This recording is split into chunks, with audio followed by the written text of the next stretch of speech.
The following program is intended for mature audiences.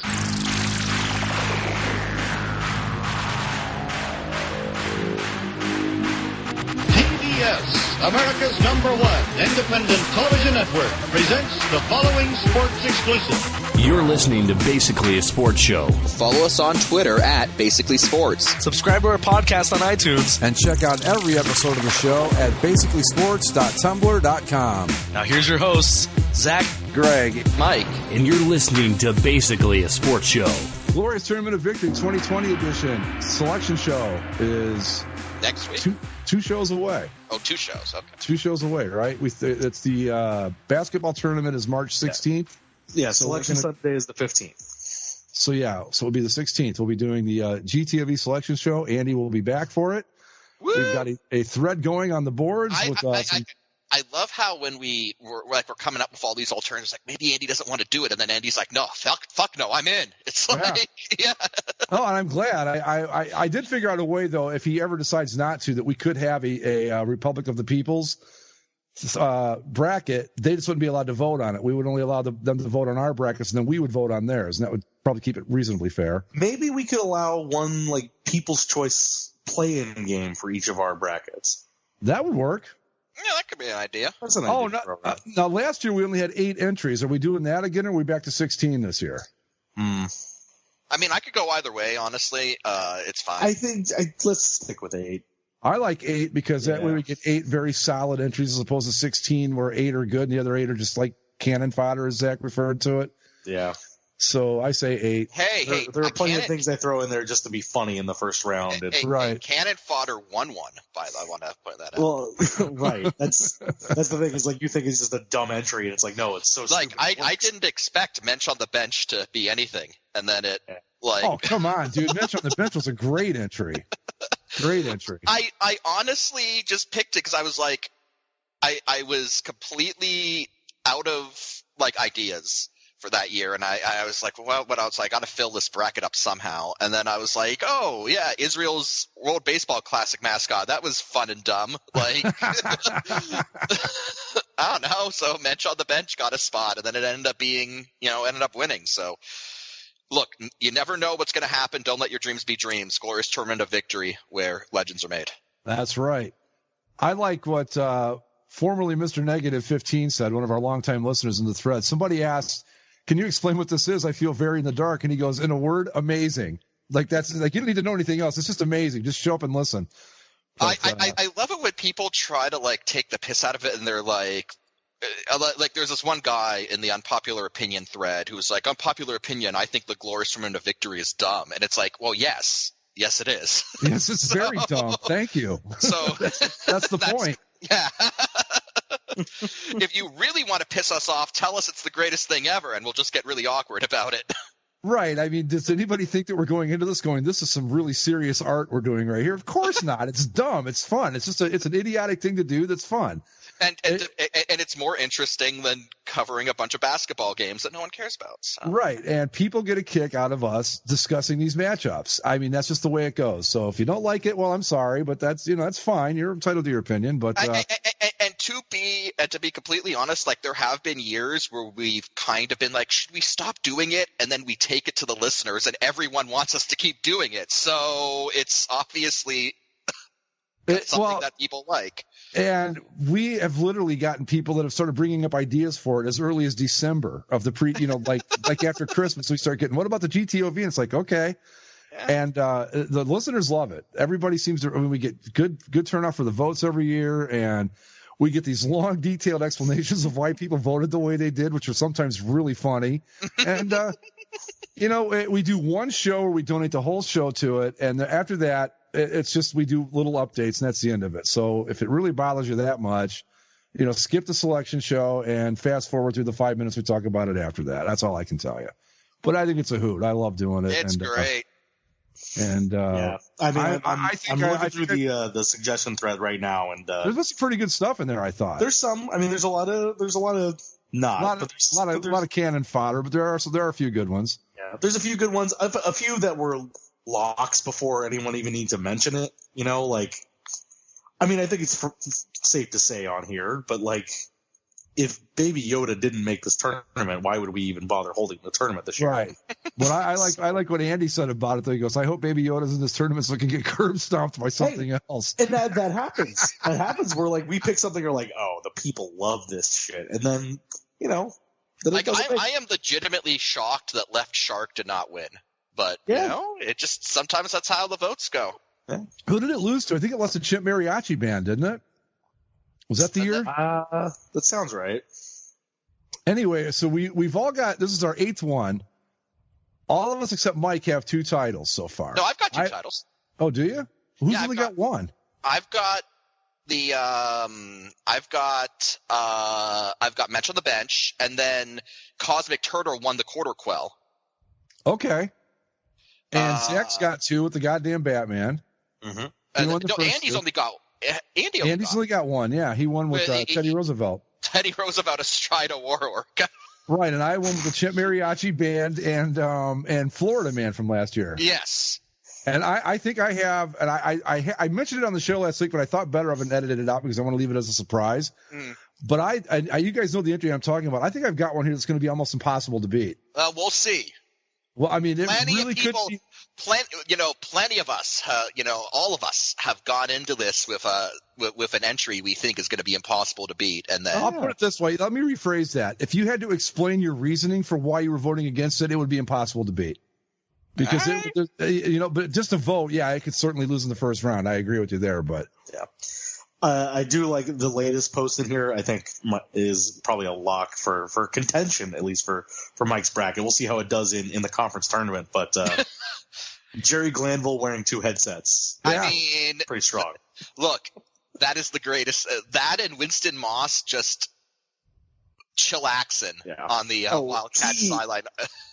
He had a great post-game press conference yesterday, by the way, about the Wildcats going down again. Let's save that for XFL talk. But anyway. There's been some pretty good stuff. We'll have to sit down and figure out like who wants what if we're going to use any of them. Like, that's what the pre-show's for. So yeah, and because I know SF Giants has put a couple up that I really like. There's another one though.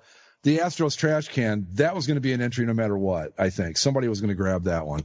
Astros trash. What a cheat. Right? But I like this one. I like Dennis as Rob Manfred's PR advisor. That's pretty good. I'd go with Jim McCrane's PR advisor is even better, but okay. But some good stuff, guys. So keep up the good work. I think we're up to 3 pages now of suggestions. Almost 2 full pages, yeah. Almost 2 full pages. So keep it up, and we got about 2 more weeks to keep working on it. And I know I've seen some upsets in conference tournaments that have knocked some favorites out of the field. So the Chimp conference this year has really fallen off. I mean, it's just hard to find anybody that you look at it, you go, I don't know who's going to win this year. Because it's just been, the real strong contenders like Mariachi Band and Chimp Astronaut and teams like that have kind of fallen off. So the Chimp Conference is up for grabs this year. So we'll see what happens. And one other one that somebody suggested in the thread was Florida Woman. I can promise you that Florida Woman will be part of the tournament this year. So I mean that's a nice loophole to. I mean Florida Man won, so he retired. But we'll see. I mean, like you said, Greg, the Chimp Conference feels kind of like the Big East, right? It does. Now it's just kind of Anyway. They were awesome for 5 years, 6, and just fell right off. I mean, had their glory days, that's for sure. The Chimp Conference made every Final Four up until it didn't, which I don't remember the first year they didn't, but they were like a contender every year. I mean, even like championship games they would lose, but they were there right in the thick of it. But I think people got tired of them, There's only so much feces throwing you can put up with after a while. It's like, all right, so you can throw poop and eat bananas, but what else? Right. Give me something else. You can hang drunk from a wire. Good for you. You can ride a Segway. Good for you. What have you done for me lately? The glorious tournament of victory is a fickle bitch. Let me tell you. It's just whatever's hot at the time. So anyway, Zach, you had something you wanted to start the show with. Go ahead. Well, there's been some news in Los Angeles over the last couple of days about our fair beloved. These are all fake adjectives. The Clippers. We got some Clip Nation updates. It's controversial and I don't like the implications here. So the Clippers are trying to build their own arena, right? And because they're tired of being under the Lakers' thumb. They don't like having to cover up the banners every day, but you know what? Maybe win some. I mean, they don't have to. Yeah. Right. But they've looked around and they've landed on this spot of land in Inglewood, next to where the Rams stadium is being built, that the Chargers will fail to pay rent in. So that's fine. You know, they're trying to make this whole entertainment sports complex. Small issue, of course, being that, well, the Forum is right next to that plot of land. The, you know, Great Western Forum, where the Showtime Lakers made their bones. The Great Western Forum, where Wayne Gretzky and the Kings first, dazzled fans. The Great Western Forum, which has been, you know, even though it went out of use from the local sports teams in 1999 when the Staples Center got built, it's still been a premier concert venue in Southern California, especially after MSG bought it and remodeled it. It's become an amazing place to see a medium to large arena show in Southern California. So MSG, the people that own the Forum now, they sued the city of Inglewood because the city of Inglewood sold this land or the developments to the development rights to Steve Ballmer, initially under the guise of it being a technology park because Steve Ballmer, Microsoft, that whole thing. Right. And then when they found out that the Clippers were gonna try to jump some hurdles and build the arena there. They want to get this arena built, by the way, by 2024-25. MSG said no. So they've been at kind of a stalemate for a few months, and the news came out this week that Ballmer and the Clippers might just try to eliminate the competition by buying the Forum and then eventually getting rid of it. So they would buy it and play in it for a while, and then what? They would buy it and then demolish it. They would buy it so that there would no longer be a lawsuit against them, blocking them from building their own arena. They would build their own arena, and then as soon as the new arena came open, they would get rid of the Forum, essentially, because they wouldn't want any competition for concert dates and things like that. So basically my issue here is, fuck you, Clippers. You think you can go and buy the Great Western Forum, where the Showtime Lakers made basketball in LA the thing to do, and get rid of it?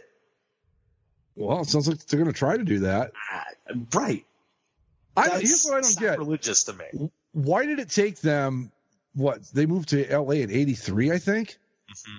Why did it take them damn near 40 years to figure out they don't want to be under the shadow of the Lakers? Well, that's a dumb question to the Clippers. That it took them this long to figure it out. From 83 until from the time they came to LA till the time that they moved to the Staples Center in 99. That's right. They played at the old something other. They played at the LA Sports Arena, which was a piece of garbage. Right. And continued to be even after they left. So that's been since torn down and replaced by the LAFC soccer stadium. And so, it worked for a while for the Clippers because they were just, collecting a paycheck to be in the Staples Center under the racist guy. Donald Sterling. Donald Sterling. There you go. And so now I get why they want to make their own identity and not be in the Lakers shadow, but they're not going to get a lot of goodwill out of Los Angeles fans by taking the Forum down. That's kind of what I'm getting at. Yeah, I mean that would piss me off, and I'm 3,000 miles away. And I know that I've seen plenty of arguments on Twitter and such of people saying, well, the old Boston Garden got torn down, and the original MSG got torn down, even the original Yankee Stadium was torn down. These things all end eventually, which I completely understand, and you're right. But those were all replaced for newer, better versions of the team's own arena, right? Yeah. This isn't like tearing down the Forum to build Staples Center. This is just tearing, like I said, it's become a very viable venue on its own, and you're just taking it out because you want to have your own building. And imagine if the Mets were the ones that tore down Yankee Stadium. Imagine if the Jets tore down Giant Stadium, assuming they hadn't actually played in it together. like if the Angels wanted to move to LA and tear down Dodger Stadium, like it's just, I understand that business wise it makes sense, and it's just a building, whatever. But to me, it just seems kind of stupid and sacrilege. It would just be another thing to add on to the screw you Clippers from Laker fans. Well, not only that, but it just seems to tear down our palace that the glory years were to do that is just kind of. I think that it is also so very Clippers to want to do this. It's exactly something they would do. Well, it's just like, okay, you want to move somewhere, and you want to move to where the Showtime Lakers played. Right. You could Malibu or something. You could build 5 new buildings on that site. It's always going to be where Showtime took place. Simple as that. Yeah.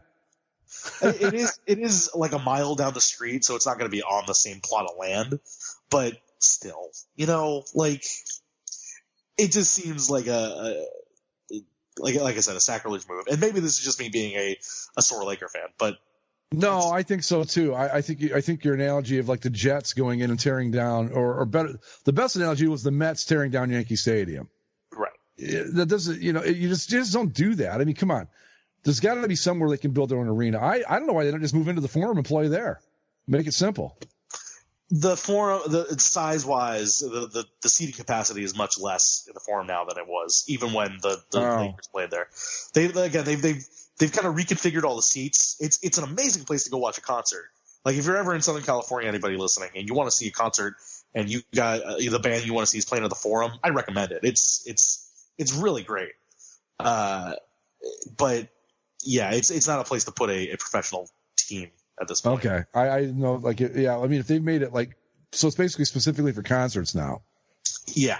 Yeah. All right, well, that's cool. Yeah. I wish. Yeah. It's really cool now. What the Clippers need to do is move back to Buffalo or something, or San Diego. They need to just shut up. So right now it's 17,505 for concerts, or I guess that's for basketball. That's what it used to be. Anyway, I know it's a little bit less. I think it's like in the 16,000 range. But the point is, like, even if it was only 17,000, that's not what the Clippers should be trying to do, right? Like, they're trying to get bigger. They're trying to be on the same level, and they couldn't just move into the Forum. That would be even more of a reason to make fun of them. I don't get what they're trying. I've never gotten what they're trying to do. I mean, some places you can have 2 teams, like New York. For some reason, it works there. There are Mets fans and there are Yankees fans, and not very much crossover. Yeah. LA to me has always been like, maybe if they had both come into the league at the same time together back in when the Lakers moved from Minneapolis, the Clippers showed up at the same time, maybe. But to move into that, in '83, that the Lakers were just coming off a championship season. And they decide, we're going to go to L.A. now, and we're going to play at L.A. too. And it's like, who are you kidding here? And then for the next, let's say 10 years, the Lakers were the talk of basketball, and the Clippers were going out and just, being the Clippers. So I think the main thing with the Clippers, compared to every other instance where you have 2 teams in the same town, almost every, I think, as far as I could, I'm like racking my brain real quick, every other example you can point to, one team represents a certain faction, whether it's geographic or otherwise, of people to represent. Like, yes, the Jets and Giants both play in the same stadium, but that didn't always used to be the case, right? The Jets were Long Island, they were, Queens. Well, and they were an AFL team in the beginning too. Yes. AFL versus NFL. Right. Yeah. But the Giants were the city, the Giants were maybe, more New Jersey. And so you have a little bit more of a geographic separation there. Cubs and White Sox, North Side, South Side. Yeah. We can go on and on, but everybody has their, like, Angels and Dodgers, Orange County, LA. There's separation. Right. Here, you're literally you're trying to access the same group of people. Like, even so far as, we made fun of the Clippers for the jerseys this year, but it's like, oh yeah, we're going to adopt the aesthetics of Compton. It's like, no. That's already spoken for. Like, go talk to somebody else. The Clippers have always been, obviously paddling upstream here, but their job has always been hard.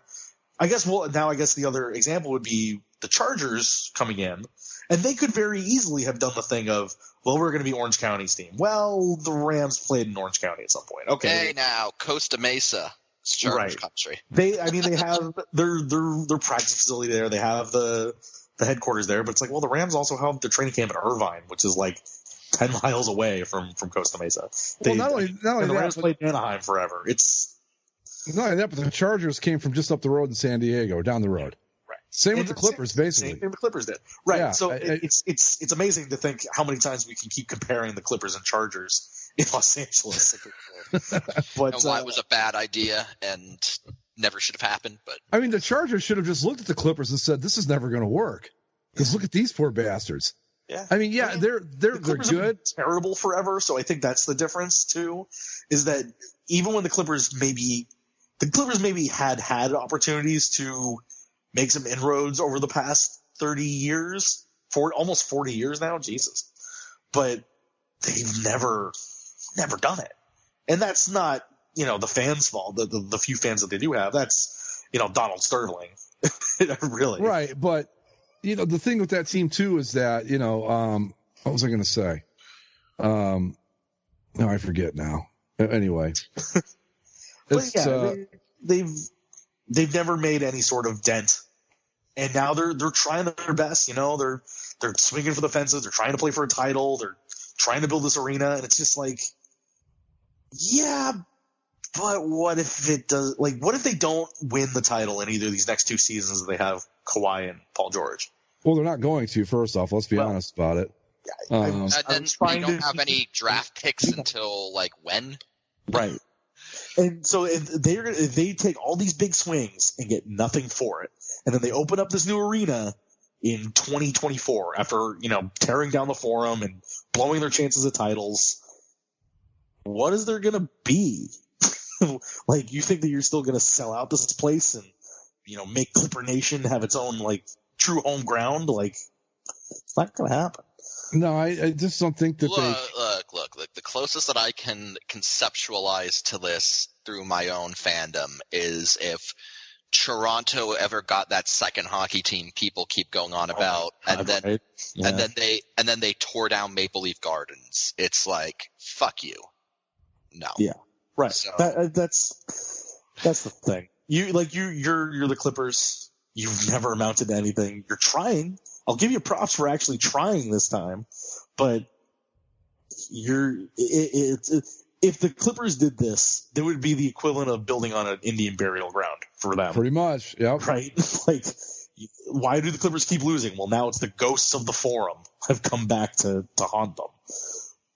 Yeah, they just, I don't know. I don't ever see it working. I mean, I get that you want to be in Los Angeles market. Who wouldn't want to be there? But what good is it doing you if you're basically an afterthought? I mean, as long as the Lakers are competitive, the Clippers are going to be the little stepbrother. They're never going to amount to anything. Right. Well, again, even when the Lakers were bad, they were still the bigger story because it was all about, are they going to get LeBron?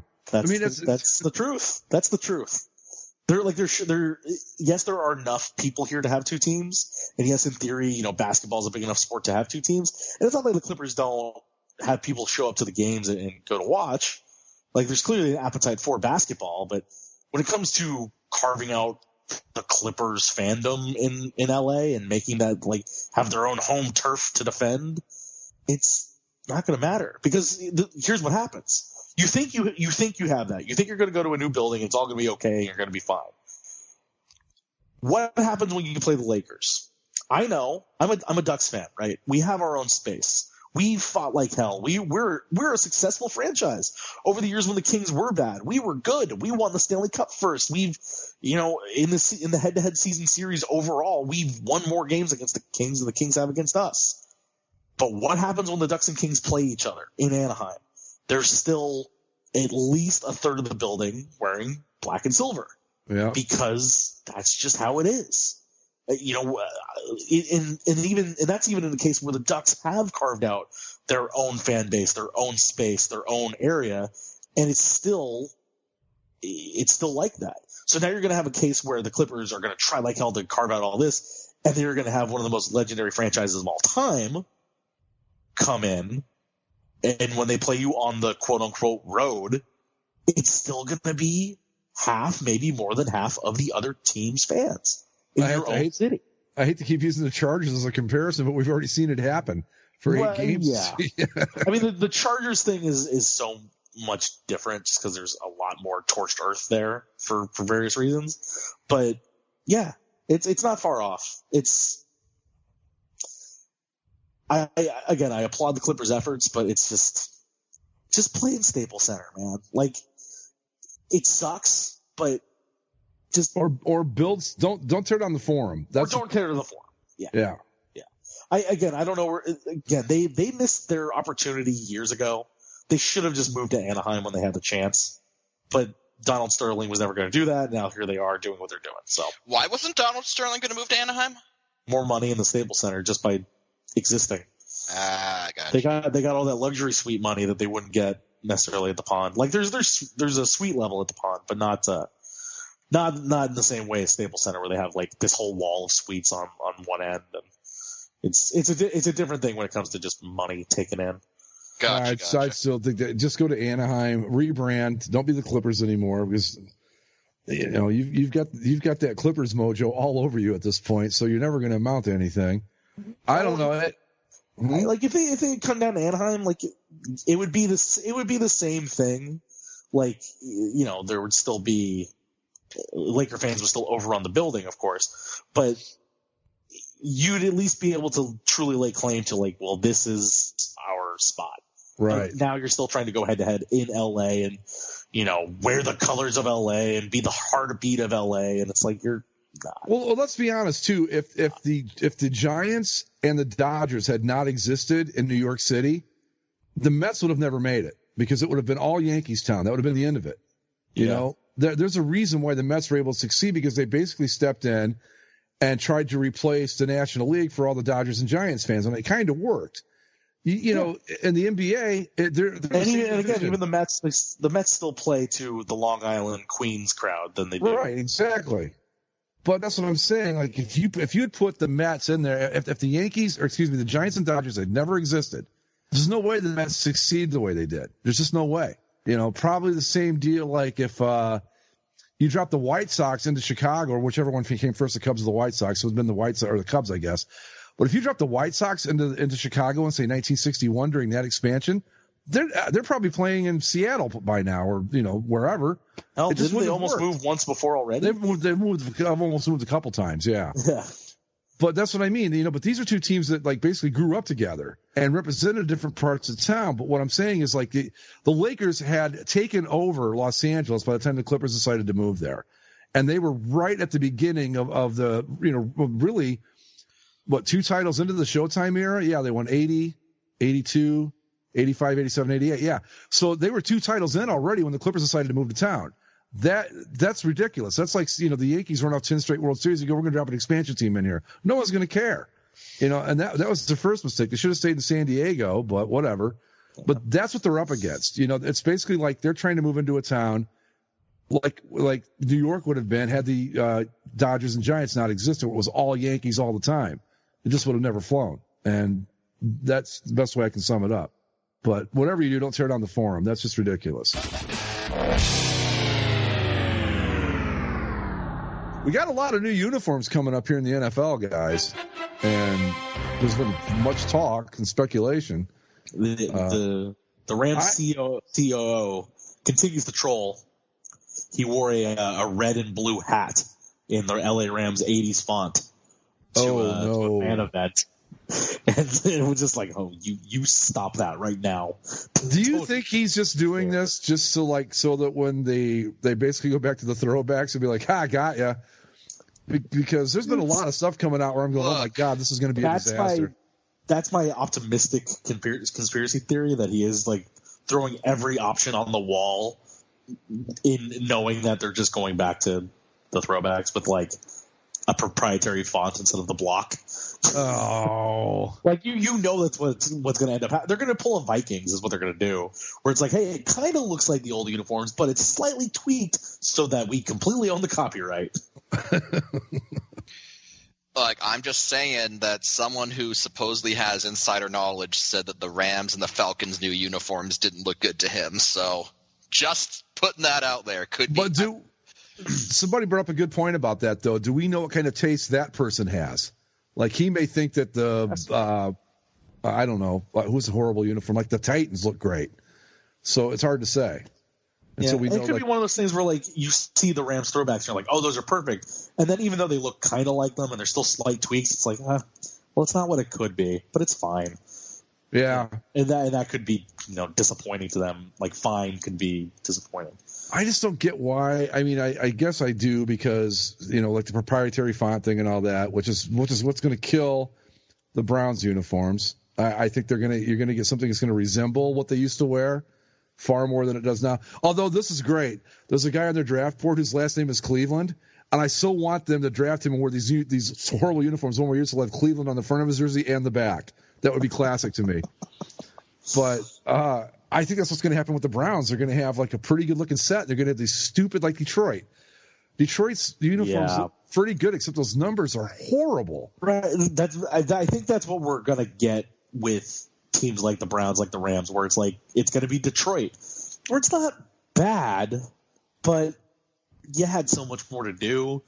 But you understand why they can't do just a regular block number, and it's going to be something kind of just milquetoast and modern. Yeah, like whatever, you're going to get a modern jersey, but it's going to be the boring modern. It's not going to be like pushing the envelope.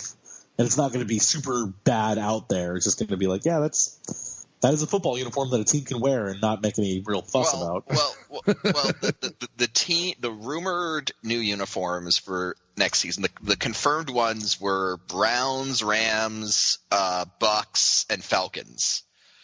But then apparently it was also leaked that the Chargers, Patriots, and Colts are all making changes. Ooh, the Colts would just have to be an alternate or something. It's been described that the Colts change is going to be very minor. Probably just going back to blue face mask or something. What do you think? I hope or not. White, or maybe adding blue pants like they used to wear, or going back to like what was it, the 80s when they were bringing the silver back. Yeah. I think I'm in the minority. I like those Colts uniforms. With like the gray silver pants? Yeah. Yeah, I didn't think they look bad at all. But I'm always a big fan of like a third color for the pants. Like with the Browns, if you wear, brown jersey, orange helmet, or like orange pants would be fine for the brown and the white. You can do that. You can get away with it. Or like the Packers and the Rams for that matter. The gold pants. Steelers too. That to me is cool, like a different color from the helmet and the jersey. But nowadays it's like, nope, we're going to be all monochrome, all black, all whatever, all brown, which looked, oh my God, horrible in every iteration. But it'll be interesting. We got right after the GTOV wraps up, we'll be right into new uniform season, so that'll be interesting. And of course, the Chargers are probably going to be changing theirs in conjunction with the Rams to move into the new stadium. Did you see these leaked draft hats? I did. I'm not putting much stock into them because, like, we've seen before that teams that are changing will use the old logo as placeholders. So. Sure, I'm not even talking about necessarily the logos because I know that like that Rams one is gone. Like that's the thing. But we have the stupid thing where they put city nicknames on the jerseys on the hats and like. Oh yeah. A lot of these are real dumb. Let's see what we've got. So I'll just run through them real quick. Some of them are pretty easy. Desert football for the Cardinals, fine. Hotlanta football for the Falcons, whatever. Oh God, I can't even read the Baltimore one. That purple's so dark. I would assume Charm City football. Charm City is what people call Baltimore. It's a nickname. Carolina football for the Panthers. Good. Except there are two Carolinas. Right, but they're a united Carolina for the Panthers. I really doubt it, but okay. That's what remember the whole idea was they were going to build the stadium on the state line. Oh, yeah, like the 50-yard line was going to be the state line or some dumb thing like that. What if there was like different alcohol laws in North and South Carolina? I was just going to say, or better yet, what if like North Carolina legalized weed and South Carolina didn't? Well, that's where the problems came in. Was like, how do you? That's why they didn't do it. What side of the stadium has the better sales tax? Like, Yeah. Because how great would that have been? Like, if like all the Panthers fans over there like just baked out of their minds, and the South Carolina side's like, we can't even touch this stuff. It's still illegal over here. But you could see it. You could see it from like in the stadium. That would be. They got to do that. Come on. We've got makes sense. Windy City, Queen City, Dogtown, Mile High, Motor City. Packers is Title Town. Okay. So right. between New Orleans and Houston, if I said Bayou City, you'd not say Houston, right? No, you'd be New Orleans all the way. Yeah, well, that's what Houston's is, the Bayou City. The Bayou? Yeah. Have you ever been to Houston? I have never thought of Houston as being on the Bayou. Because it's not. It's not. Have you been there? Yeah, I mean there is a swampy section. Oh, okay. Well, sure. It's the part that flooded during the hurricane. I love, by the way, how the Patriots just says Foxborough. Yeah. Kansas City, City of Fountains. Okay. What? I like how Old the City? Rams. I like how the Rams are just claiming the entire West Coast. Chargers, I think that what is Bolt City? That's not a place. It's Costa Mesa is Bolt City. I'll have you know.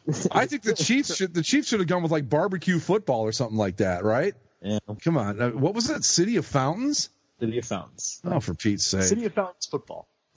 People get paid to come up with this stuff. They're making real good money to do this. Yeah. We've got the Raiders have two. Right. The Raiders have two, one for Vegas and then one for the rest of the fans that they definitely still want to come to their games. Sin City football versus Raiders football. The Niners have two. I don't know. Why do the Niners have two? The Bay and Golden State. Yeah. Golden Gate football and City by the Bay football. What? Those are both the same thing. Same thing. I mean, speaking of the same thing, I like how the Giants are Big Apple football and the Jets are Gotham City football. It's like you could literally flip those and not have a problem. Right. Would make a bit of difference. Oh, my. The Redskins literally District of Columbia football. I don't get Tampa's. That is Big Guava? Big Guava? Is that like Big Apple? But like I don't know. Guava? Like I've lived here for a few years now, and I've never heard that in reference to Tampa. You've never gone down to the Big Guava? I don't know what the Big Guava is, so no. Mike, the Big Guava is a beast that lives in the Bay. Oh, is it? Yeah, he comes out like every 7 years or something. I don't know. It looks like Godzilla sort of, but different. I don't know what the hell. I don't know what the hell that means. Okay. So there's some real dumb ones. Okay. So I see. Just a heads up. Big Guava is apparently a nickname for Tampa, Florida. It was coined in the 1970s by Steve Otto. Apparently, guavas are plentiful. Sure. What's a guava? It's like a tropical fruit. Yeah. It would have been better if it was a lizard. And like the Big Guava, I would have been right. It is a monster that lives in the Bay. Oh well. Next time. Just, these are all real dumb, and like they're all the words themselves. Like you have the logo normal, and the words themselves are outlined to look sort of like neon. Mm-hmm. Oh, the draft's in Vegas, isn't it? That makes sense. Okay. I like. I like how Miami just put their area code. Miami just put their area code. Yeah, they didn't even do it how you say it. Like you don't call it the 305.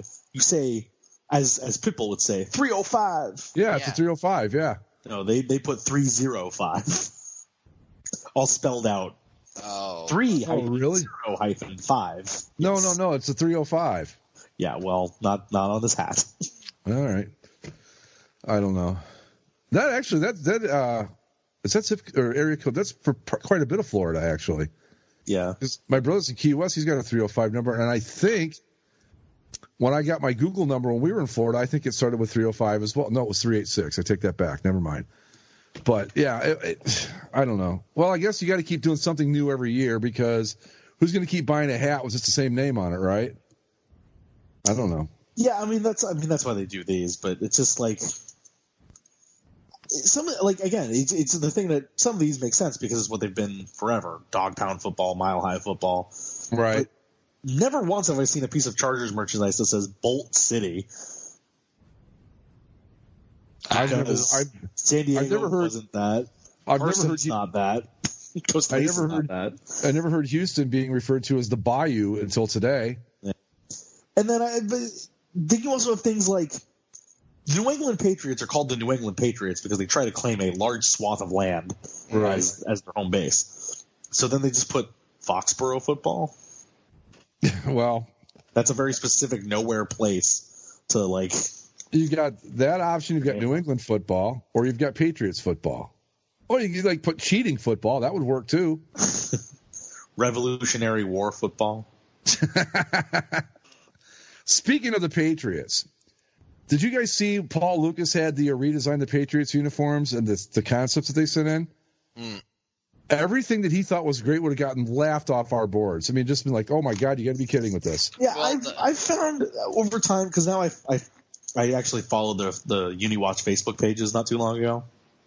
And so I've been getting a lot of their stuff in my feed. He has a lot of bad thoughts on uniforms. Yeah.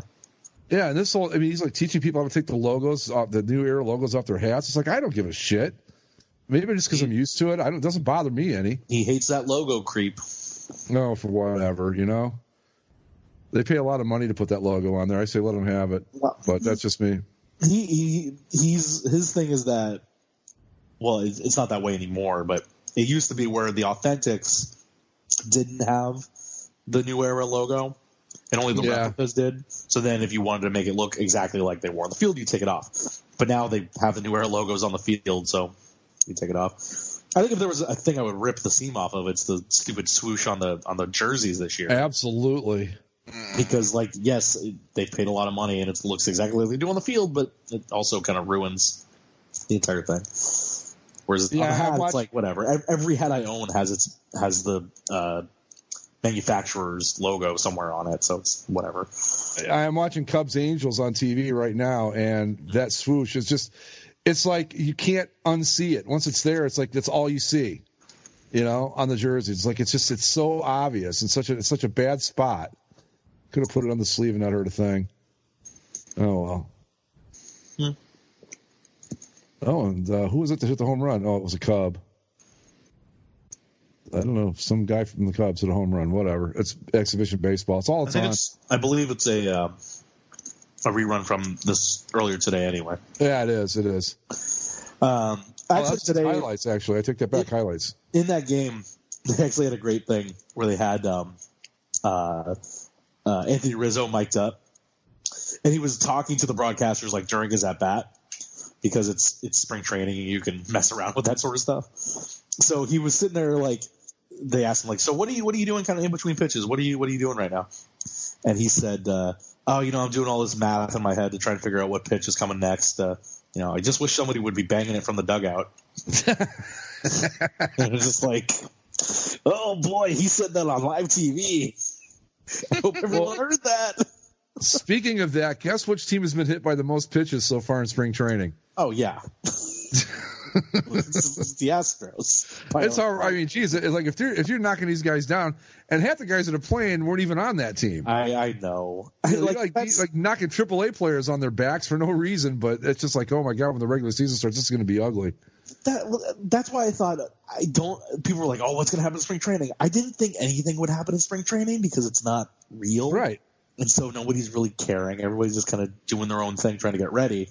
But then when it starts, that's when we get to do it. I'm kind of excited because, I'm sure the first game would be on national TV anyway. But they're playing the Angels. They're opening at home against the Angels.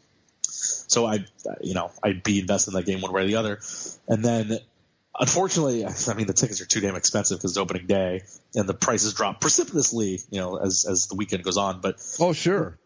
I looked into tickets for the Angels home opener because their home opener is against the Astros, and it's like $80 for an upper deck seat. It's like, no thanks. And then of course that same seat the next day is $30, and that same seat on Sunday is $10. Yeah.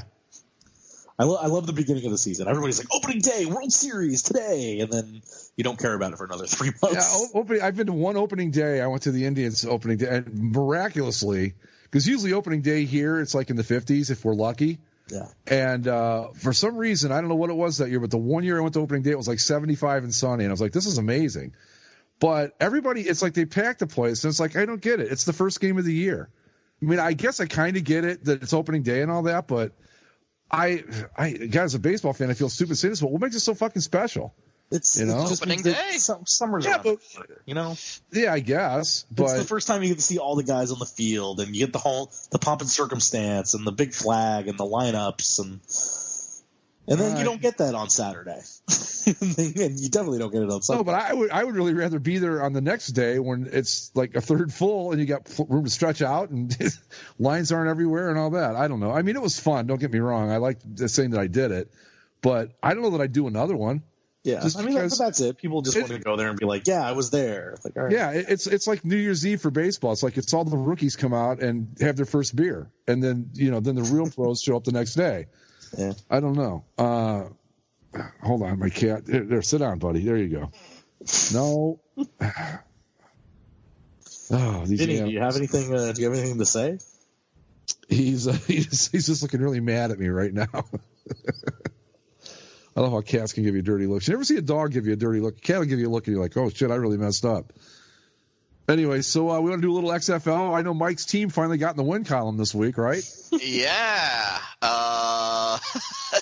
That was pretty cool. They beat the DC Defenders, who are on a 2-game skid. So yeah, what happened to them, man? Yeah, so they were undefeated, and now they've given the Wildcats and Vipers their first and only wins on the season. Look, 7-3 for the Vipers. It's coming. That's what I said about the Wildcats. And I always just say that my Houston broke-ass Walmart Oilers are undefeated. So there you go. That's incredible. Thank you, Twitter app, for picking my team for me. It's amazing how, like, there's no way possible to, like, make a team better than the other ones. But, like, somehow they did it with this group of nothing players. Yeah. I think Seattle's going to be pretty good. Or not Seattle, St. Louis is pretty good. St. Louis is pretty good, yeah. St. Louis is pretty good.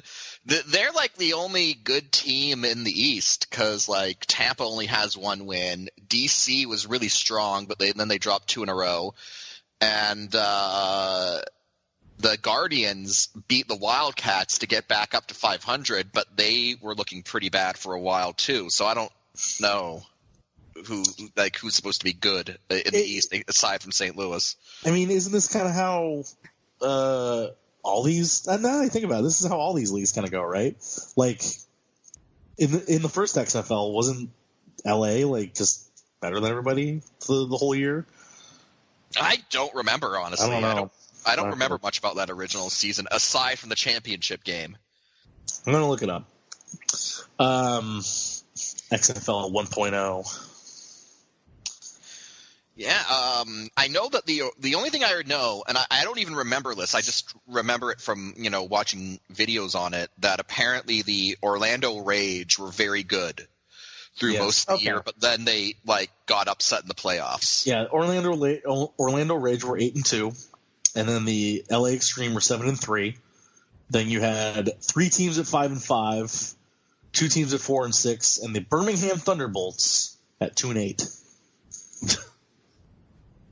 I can't even. Two teams that were decent, that were pretty good, then a whole group of teams that were kind of whatever, and then one really bad team. Let's see here. The standings. Orlando was upset by San Francisco by 1 point in the playoffs.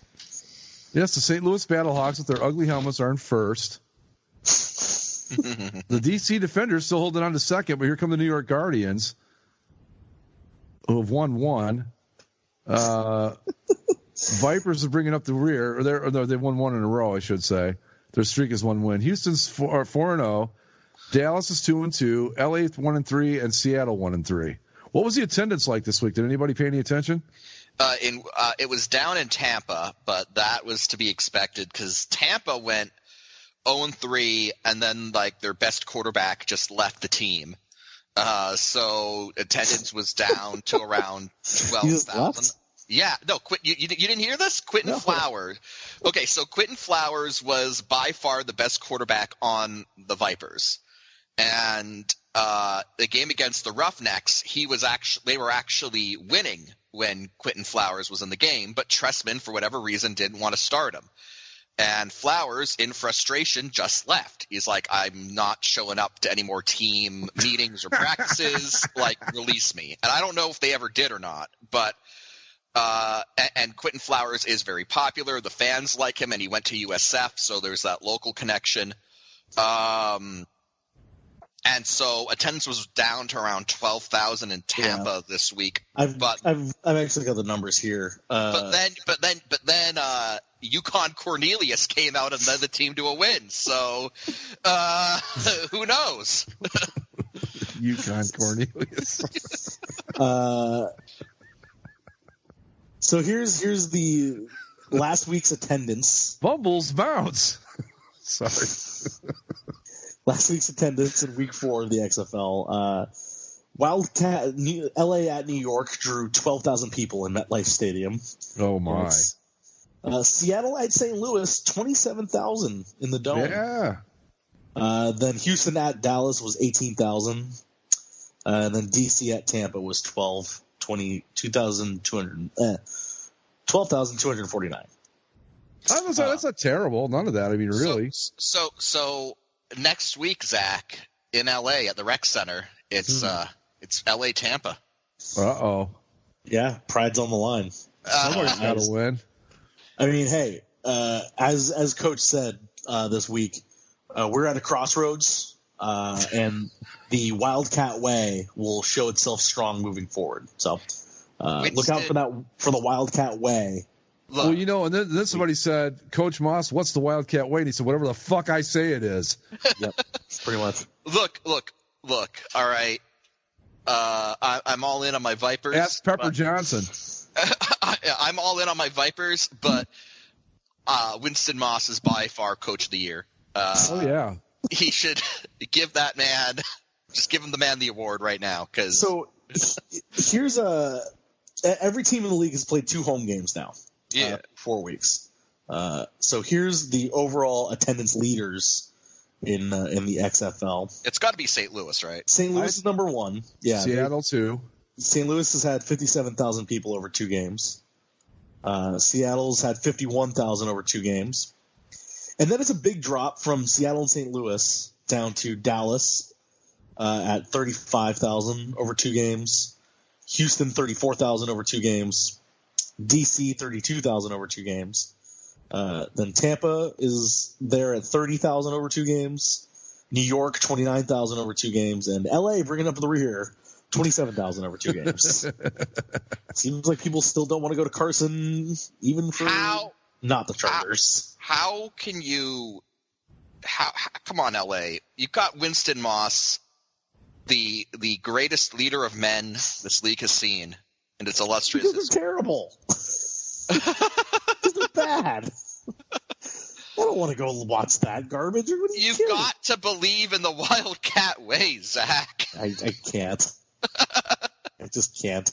Like, they've gone through like 2 quarterbacks already, and again they fired the D coordinator after week 1, and I don't know. There's nothing about any of their marketing, or like I follow them on all their social media. Like I'm watching everything they do. I'm trying to see like if there's something that's like, oh, hey, that looks cool. Like, no, there's nothing neat going on about the LA Wildcats. Let alone like, again, they shouldn't have put this in freaking Carson. Like, it makes sense for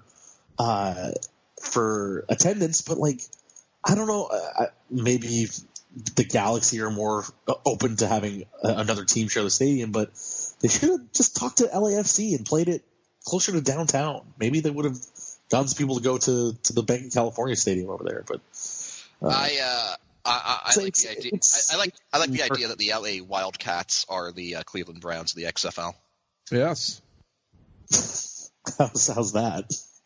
Oh, because like firing their D coordinator after one game. Like, well, yeah. we'll see. If they lose to Tampa, then I will give up all hope on whatever. Look. I had this season, All I'm gonna say to that, Zach, is hiss bang bang. UConn Cornelius. UConn Cornelius. Watch out for the Wildcat way. Is all I'm saying. Look, all right. What was it? Hiss bang bang or bang bang hiss?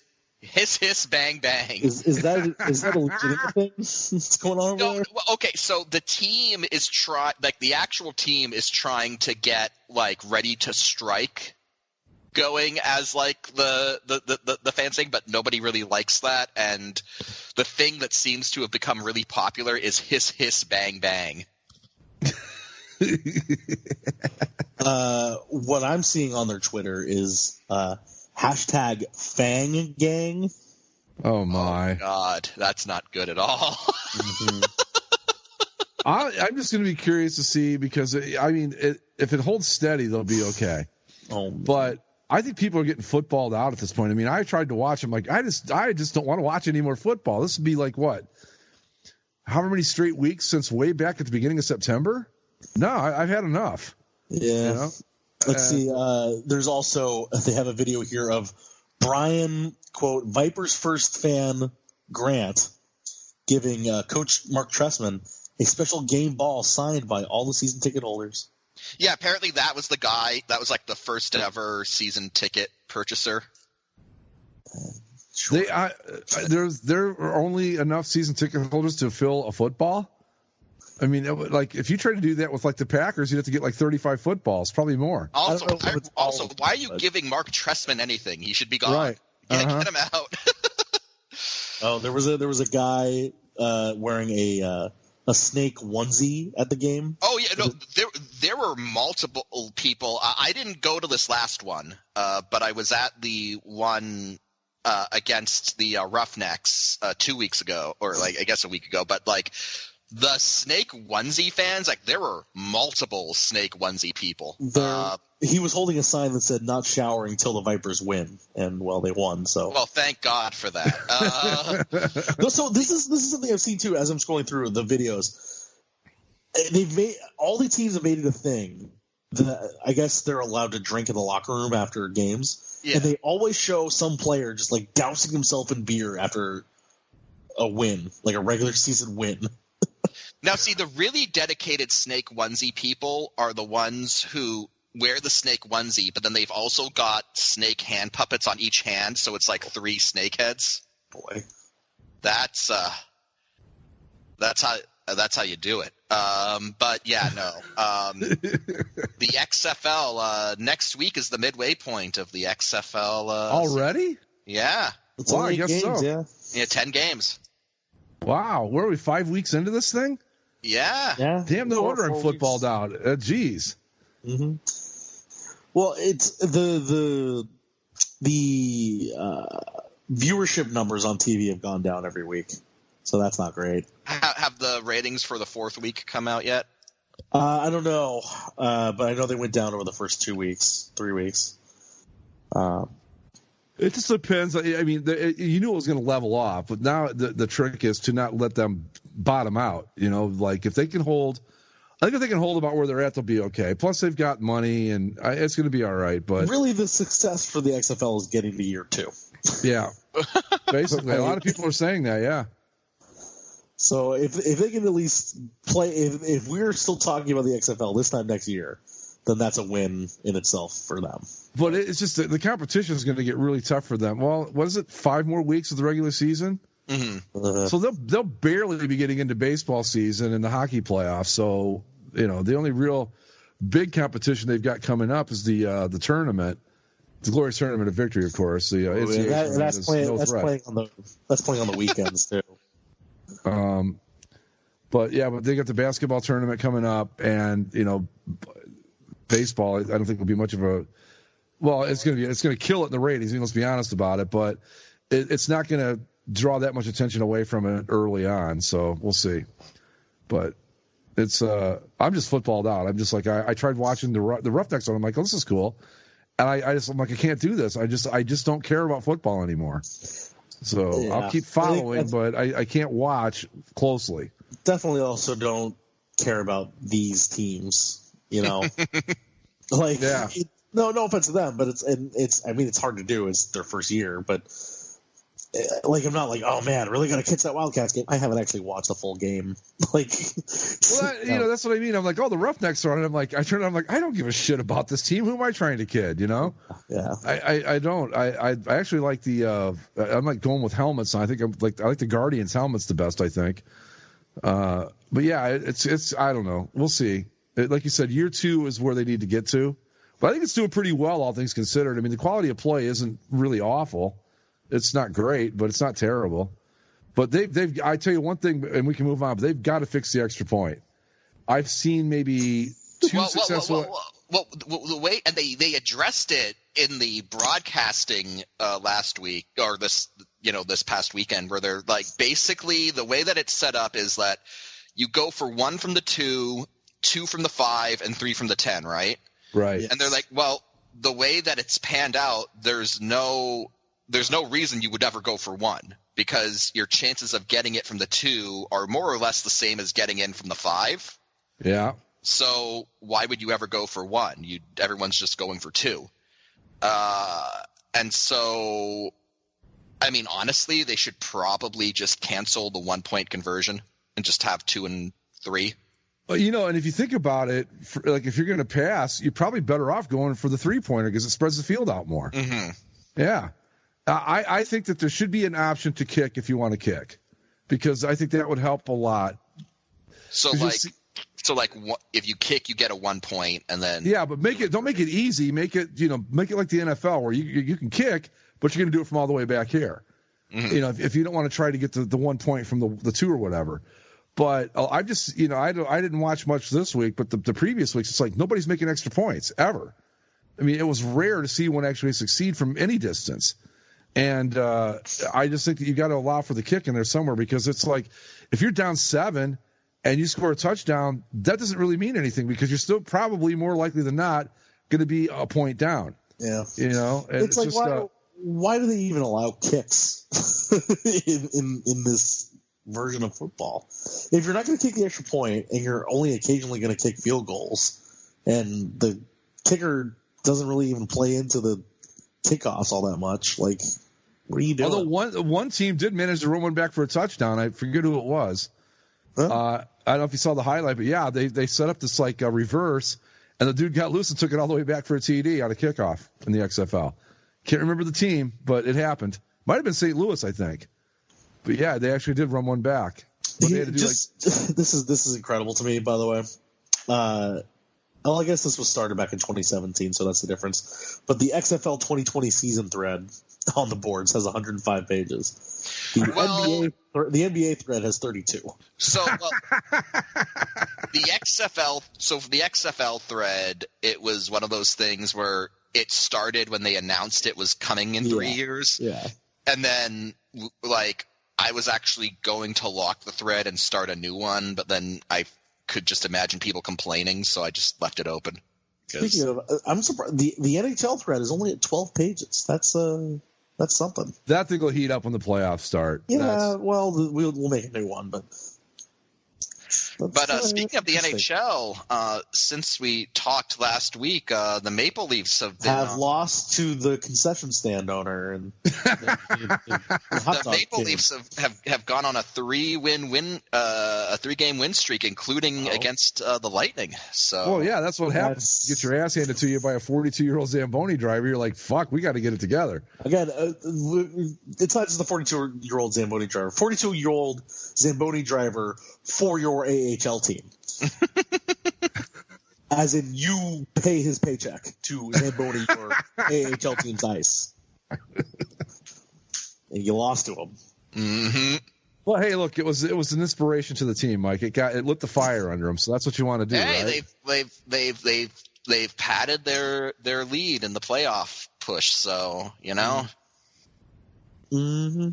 Yeah, the big thing that came out of the Zamboni driver thing, there was a lot of talk in NHL circles of like, do we need to change this rule? And people were saying it's ridiculous that this is the level of person that they have using as an emergency backup. We need to elevate the quality of emergency backup goaltending.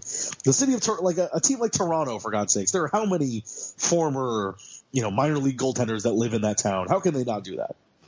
So there was like a whole talk, and it ended up with being, no, it's too much effort to change the rule, and it doesn't happen as often as people want to make it seem, so we're not changing it.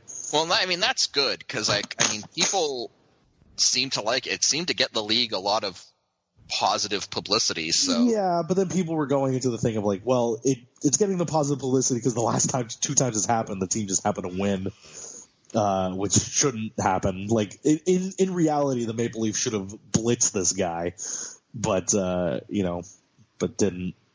I thought I didn't know this beforehand, but I guess part of because of the way contract law works, and especially when it comes to sports contract law, because the emergency backup goaltenders that they have on file cannot have any pro experience, because if they did, then they would have to officially sign them to a pro tryout contract, and that would actually put them on the salary cap. Mm-hmm. So the NHL said instead of just finding out a way to jump through all those hoops, they wrote the rule as such that the goaltender can't have any decently high level of pro experience at any point. So that's why you get these guys that come out of the stands to be the emergency backups instead of somebody that's actually stopped a 95-mile-an-hour puck before. I mean, I don't know. I like it. I think it's a fun, quirky thing for hockey. Oh, I wish it happened more. And and it would have been peak only in the goddamn NHL if this thing that had gotten the league positive publicity, if they had changed it so it could never happen again. Well, yeah, but the thing about it too is though, the only way to say that this is a bad thing is when you start going into true apocalypse situation things where well, what happens if all four goalies in a game go down? Who's the backup to the emergency backup? And it's that's not going to happen. So right. I don't know. And if it gets there, then I don't know, unforeseen circumstances came to the game. Play with 6 skaters for the rest of the game. I don't know. But what happens when this finally happens in the playoffs and it's double overtime and I don't know. Nobody knows. You can't. These are emergency situations for a reason. So yes. Yeah. Yes, is it weird that it's happened to the Hurricanes twice in 2 years? Yeah. Is it weird that one of these emergency backups has actually won a hockey game twice in the last 2 years? Yes, it is. But it's still kind of cool. Like you said, Mike, it would be typical AHL or NHL of oh no, something good happened to us. How do we stop it from happening ever again? Yes. So I'm very happy that they resisted the urge to NHL all over themselves, so that was nice. But yeah, I don't know. It was great. Got to see my Leafs win in Tampa. Oh yeah, you went to the game, didn't you? Yeah, I went to the game. Sat next to a really arrogant Lightning fan who. Even better. There you go. Now, let me ask, just out of curiosity, what jersey did you wear? I wore a blue Maple Leafs jersey. So if he had his blue Lightning jersey on, that could have really been funny to watch. No, he was actually not wearing a jersey, but he was repping the Lightning with his heart and mind, I suppose. I'm just saying, if he had on the blue jerseys, some civilian in the crowd would have been like, "Why are those two Lightning fans fighting over there?" I did. There was no fight. He was just he was just talking trash, and I just made sure to be very enthusiastic when the Leafs scored. So and then they went on. They beat. I lost my headphones. Hold on. I'm back. Okay, go ahead. They followed that up with winning in Florida, and then they beat Vancouver. So the Leafs, very nice to see that after that abysmal weekend they had last weekend that they have turned it around and they seem to be doing better. So here's hoping they can keep those stats padded. God, but yeah, it's been a fine week of NHL hockey. The Predators are currently losing to the Oilers. I have no idea what the fine hockey fans in Nashville were due to themselves if the Predators missed the playoffs. I mean, well, that's the thing. Like they fired the good coach. Yeah, and they hired a guy that was already fired once this year, like a day later, clearly not doing their full due diligence to hire a different coach. But such is the way of the world in the NHL, where only apparently 31 guys are qualified to do this job, and you just shuffle them around until one of them retires, and you have to fill a spot. I like that's the thing that bothers me the most about the NHL is just like the ability to not put new people into these positions, but whatever. Nashville is one of those disaster stories this year, right? Where like there's no reason they should be in this spot. They fire the coach, and it's like, well, that should inspire them to move forward because it's happened with so many other teams. But what happens when you fire the coach and then hire someone worse? And the best part is like they didn't bring him in as the interim; they hired him. Yeah, he's going to be the coach next year. So if you're a Predators fan, you're like, oh, we hired this new coach to inspire this clearly underperforming group to make the playoffs. Oh, that coach didn't lead us to the playoffs. Well, now what? And he's on a multi-year contract. Right. Well, fuck. Yeah. Well, and especially in Nashville where they had Barry Trotz there forever. So for them to like, it's just so funny. Like once they finally get rid of Barry Trotz, they go through like 2 or 3 coaches in a span of like 3 years, and it's like, okay, now what do you do? Like all of a sudden you were the most stable NHL franchise, and now you're very unstable. But hey, I mean, I'm sure that they're all going to manage just fine. Fuck you, Predators. Yeah, no, that's right. We're still kind of on a lock. We're still on course for Toronto, Tampa Bay in the first round of the playoffs, which should be fun in the East at least. I don't know. Like nothing really has changed since last week. The West is god awful, and the East is just kind of humming along. Philadelphia, I guess, is the one big surprise. I didn't expect them to be as good as they are, but yeah, here they are. My Jackets are hanging on to that second wild card. By very little, but they're hanging on. Yeah. They're definitely doing it. Which is Mike, Carolina fell down beneath all of our teams, so they're in third now for the wild card. So the awesome win by the Zamboni driving emergency goalie that your team paid for isn't really going to hurt matters too much. It looks like. Good. I hope they miss the playoffs, and I hope that win ends up not meaning a goddamn thing. It's one of those things where like. They make that incredible run. They become everyone's darlings because they love the celebrations and all that. And it's like, oh, well, they made a bunch of trades at the deadline. They're definitely going to be our cup pick. And then, again, what happens if that team doesn't make the playoffs? And if they fall behind what's left of the Columbus Blue Jackets. Yeah, because the Blue Jackets are not playing with a full deck of cards currently. Well, not only that, but what's left of the New York Rangers is right on their tail. Yeah. Yeah.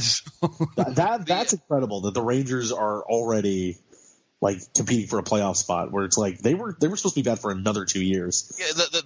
Yeah, and they don't really have anyone. It's just a collection of guys wearing Rangers jerseys and the corpse of Lundqvist and net. So. Yeah, I mean, Artemi Panarin's having a really great season up front, and Chris Kreider was doing really well until he got injured. Yeah. But yeah, I mean, they're a group of young guys that are not supposed to be where they are yet, and there they are. I don't think they're going to make the playoffs, and if they did, that'd still be incredible. But they're playing ahead of schedule, and that's fine. And just. They'll be back to being the New York Rangers soon enough. Mike, by the way, if you guys end up playing Toronto in the first round, feel free to sweep them like we did. I'm just saying. Let's see who would end up. Who would end up playing? Who I think you guys would end up playing. Let's see. So who's better? Right now, they would play Boston. You'd play Boston. Oh, so have fun with that. Yeah, that's great. Have fun with that. Can't we please go back out west now? Come on. No, you can't go out west. Like the Red Wings force this on everyone. All right, so we all have to live. Yeah, now that the Red Wings are weak, let's just send them back out west. What the fuck? Yeah, can we gang up on the Red Wings now and just kick them back into the Western Conference? Yeah, they might win more than 15 games too. For reference, Columbus is at 78 points right now. If they were playing in the West, again, the schedule would be different, but actually the schedule might be easier because they'd be playing in the West. But just taking that 78 points and transferring it, they wouldn't just be well ahead in the wild card race. They'd be playing for the Pacific Division lead. So, yeah, the West is real bad. Where we got 66. Really? We got about 16 to go at this point. I love that one Boston fan who, after the Bruins lost a game, he's like, the Bruins, pissed away a chance to pad out their lead and win the President's Trophy. I'm like, why do you want the President's Trophy? Oh man, nobody wants that thing. Especially after last year. Nobody plays for the President's Trophy. You just happen to get it. Yeah. And why? And again, specifically after last year, why would you gun for it? Just. No. If I were coaching Boston, I might start tanking a few games just to make sure we don't get it.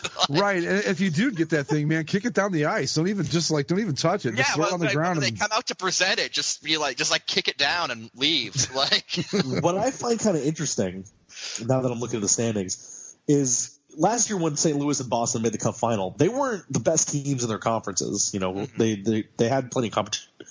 They had a bunch of competition for that. And then they go into this year, and it's like, yeah, well, maybe St. Louis is going to be better, and Boston is kind of still the same team as they were before. Maybe they'll be good, maybe they won't.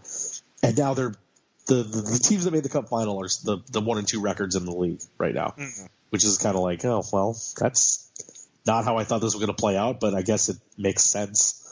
Strangely, yeah, that normally doesn't happen in the NHL, where the Cup finalists end up being the best team the next year. Usually, whoever loses ends up being, kind of coming apart. The Cup team doesn't have the same fire, and they're both right there as 1 and 2. Well, St. Louis got a taste of what it's like to actually win one of these things. You're like, hey, this is fun. Well, again, let's not forget St. Louis. This time last year, St. Louis was just about halfway through their miraculous run to get into the playoffs at all. Yeah.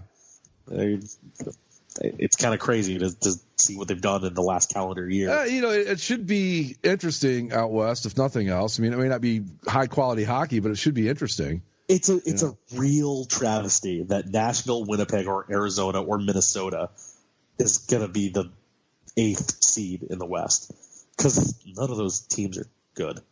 Yeah. Vancouver in any other year would be like, oh, they're playing really well. They're fighting for a playoff spot, and they'll be ready to go in a couple of years, and or they'd be ready to go next year. The fact that they're going to make the playoffs is weird. And right now they'd play Vegas. Oh, Vancouver, Vegas. What a Jesus! What a team. That might qualify for one of our worst finals too. Remember we were talking about that last week. Yeah, but on Columbus, the other hand, Ottawa. On the other hand, if the playoffs ended right now in the West, there's some real juice. Edmonton, Calgary in the first round is just perfect. I love the Lanny McDonald Cup, man, right there. They've hated each other all year. They've been real fun. They've hated each other for a long time, dude. Colorado, Dallas, as Mike and I know, as 90s hockey fans, that's a throwback to the late 90s. That's a classic ESPN2 Wednesday night hockey sort of matchup. And then St. Louis, Nashville have been pretty fiery games in recent years. The outlier would be Vegas, Vancouver, but I remember watching Edmonton and Calgary play some brutal series back in the 80s, man. Oh, sure. Oh, my God. Those two teams hated each other's guts. I know they hate each other's guts, and they have for a while, but I'm saying this year in particular, with Matthew Tkachuk and Zach Kassian, they've had some real real run-ins this year to really kind of reignite that rivalry fire. So if you put Detroit back out west, you can reignite the Colorado-Detroit rivalry of the mid-'90s, which was really something. Yeah, well, Detroit. We talked about last time how bad Detroit's goal differential was. I was looking at the standings for the last draft pick, or the number 1 overall pick, because the Ducks are involved in that race. And really, it's not really a race. Detroit's going to be at the bottom because, again, we talked about the goal differential. I didn't even look at the points. Detroit is 15, 47, and 5 right now. The Kings are the second worst team. The Detroit has 35 points. The Kings have 56. The Kings also, are 21 points clear of last place. Again, the Kings, second worst team in the league, negative 42 point differential. Red Wings, negative 120. So. Yeah, they've added 10 goals to that since the last time we talked about them. Yeah. Like prior to a couple nights ago, the Ducks were the lowest scoring team at 168. The Kings are the current lowest scoring team in the NHL at 164. And they still have 29 more goals than the Red Wings. By the way, since last we talked, since last we talked, in part due to their win over the Lightning, the Maple Leafs are now the team with the most goals scored for in the league, 233. Hey, look at that! With a whole plus 15. A whole plus 15. They've given up 218, but that's not neither here or there. That's not. But they were only plus 10 last week. So they picked up 5 along the way. There you go. Moving up. But yeah, it's going to get interesting as we get going here. It's we're still when do the playoffs start? Like first week of April. Yeah, so we're still about a month out on that, but yeah. We are a month out on that. Doesn't look like anyone's gonna tie that Lightning record of 61 games. Of course, we all saw how that ended, so maybe you don't want it. No, well, I mean, it's literally impossible. Yeah, it's literally impossible. But again, Boston, your fans, why are you even going? Why are you even? Don't wish for the. That would be the thing. If Boston ends up playing Columbus, it's like, oh no, the number 1 seed. It's like Columbus is like, we've been here. Yeah, hold our beer. It's the President's Trophy winner plays Columbus in the first round. It's like, oh no.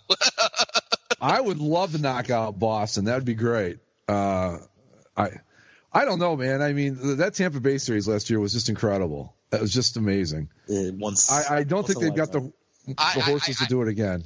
I just remember, like, I didn't even watch Game 4 of that Lightning series. But I think I told the story before. Basically, I live very close to the arena.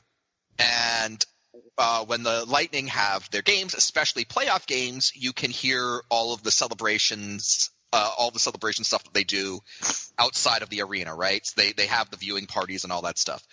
And on the night of Game 4, I wasn't even watching it. I was playing video games like the grown-ass man that I am. And I could hear reactions.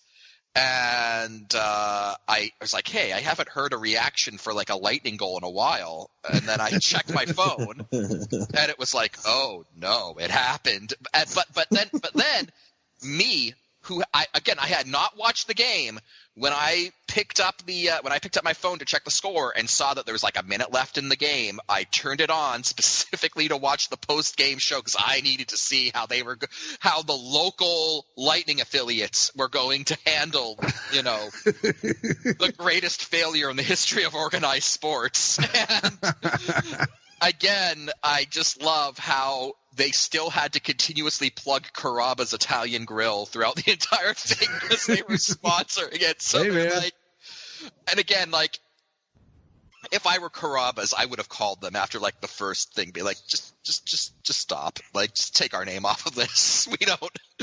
But Lightning Schadenfreude. You're never going to get old to me. Last year was a gift, and I hope that plenty more to come. Yeah. Anyway, so, I feel the same about plenty of teams over here. Vegas. Yeah. I hope you do lose to Vancouver. That'd be funny. Vancouver, that'd be amazing. That'd be great. I wonder how many fans of these teams out there that just like hate our guts sometimes because of the shit we say about their teams. Oh. Well, here's the other reason I would love if Vancouver upset Vegas right now is you'd have a guarantee of a Canadian team in the Western Conference Final, whether that's Calgary, Edmonton, or Vancouver. Yeah. Okay. Which would then, kind of get Canada salivating a little, like, oh, is this the year? Are we going to do it again? And then, not do it because that's. I think, the Leafs are the only hope for Canada out east because the Senators and the Canadians aren't doing shit. So Give me Vancouver.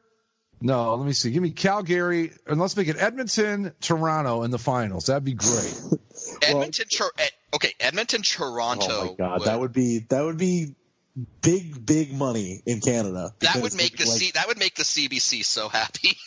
Connor McDavid versus the Toronto Maple Leafs. Connor McDavid versus John Tavares. Let's go. It would have been. It'd be insane. Down here, they'd be like Austin Matthews, and they'd be like, huh? And meanwhile, down in the United States, it'd be like Game 1 of the Stanley Cup Finals on the Golf Channel. I don't need it all. I don't need Toronto, Edmonton in the final. I just need Toronto and Edmonton in the conference finals just to get Canada's hopes up a little bit, and then take it away and give them, Colorado, make it Colorado, Columbus. You are a cruel person, Mike. I always root for a Canadian team to win the cup every year. I do. Look, I want to see it come home. Look, I do. When it's Toronto versus Edmonton, Zach, I am going to go incredibly Canadian for an entire show. Good. See, but you know what? To me, that wouldn't be fun because the whole thing is like, oh, Canada hasn't won a cup since 1993. Who will take it home? And then if it was guaranteed to be a Canadian team, it's like, well, there's no drama now. I guess that's a good point.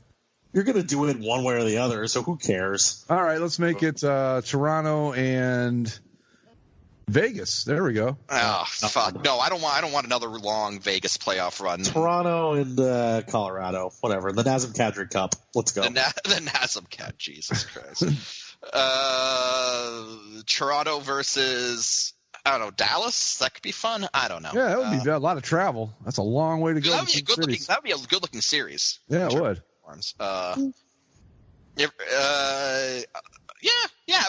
Nice variety, blue versus green. Yeah, we can do Toronto, St. Louis. That's too much blue. That's too much blue, right? St. Louis got their cup already. They can. Yeah, I can't believe that we actually can say that sentence, but yes, it did happen. I mean, we went blues, as Brett Hull said. So. Whenever we play the Blues now, I just say that. I kind of say that silently to myself. You went Blues. It's like, like we went to the. I was at the Ducks Blues game when Jay Bouwmeester keeled over. Were you there? Yeah. Wow. It was a weird scene, man. But all the Blues fans were chanting, let's go Blues, let's go Blues. And so then I texted my girlfriend. I was like, we went Blues. And she's like, huh? Nothing. Drunken Brett Hull. Don't worry about it. Drunken Brett Hull is amazing. All right. Drunken Brett Hull should be a GTOV entry.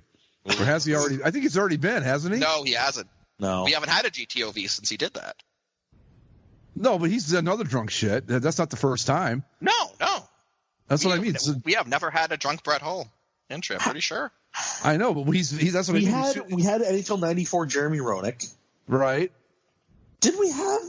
I think Brett. I think Andy had him. I could swear Andy used him. Yeah, that seems right. That Andy had some sort of drunk Brett Hull. Yeah. Maybe it was Bobby Hull. No, it was Brett. I'm positive of it. I'll have to go back and look, but I'm almost positive that drunken Brett Hull, in some form or another, has been in the tournament already. And if he hasn't, he should be. That does sound right. Yeah. I don't know, man. There's been how many 8 years of this now? We'll run it by our bracketologists. Right. Did you? Right. This was a very small story, and we can end all this. But the guy that works for ESPN, what's his name? Like Frank something that does the bracketology.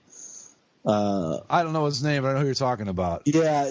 Anyway, he said something to some media outlet, or that was like he'd be even better at he'd go perfect on his brackets. Not like in terms of who wins, but picking the field. Right. Yeah. If ESPN didn't send him out to cover games so much, which was so if ESPN didn't pay you to do your job, you'd be better at your job? I guess so, yeah. I think what he wants to do is he wants to sit in a room in Bristol with a bunch of computers. Yeah. And, that I think that's what he meant. But, yeah, I thought that was funny. That's his name. It was like, I would be better at this if I didn't have to do this, basically, is what he said. It was kind of like at the Astros guy. I never said it impacted the game, but you did say it impacted the game. Well, yeah, I said it, but I didn't say it, that kind of thing. Anyway. That was my favorite quote of that stupid Astros press conference. That almost has to be a entry, too, but we'll get to all that in 2 weeks, folks. So on didn't that affect the game. You said it didn't affect it. No, but it didn't. It did. It didn't. I affected the game. Remember, get your entry suggestions in for the Glorious Tournament of Victory via Twitter at Basically Sports, or you can do it on the boards if you're a member of the boards. Subscribe via Apple Podcasts, Stitcher, Spreaker, and the YouTubes. We'll see you next week. Thanks for tuning in. Adios. Laters.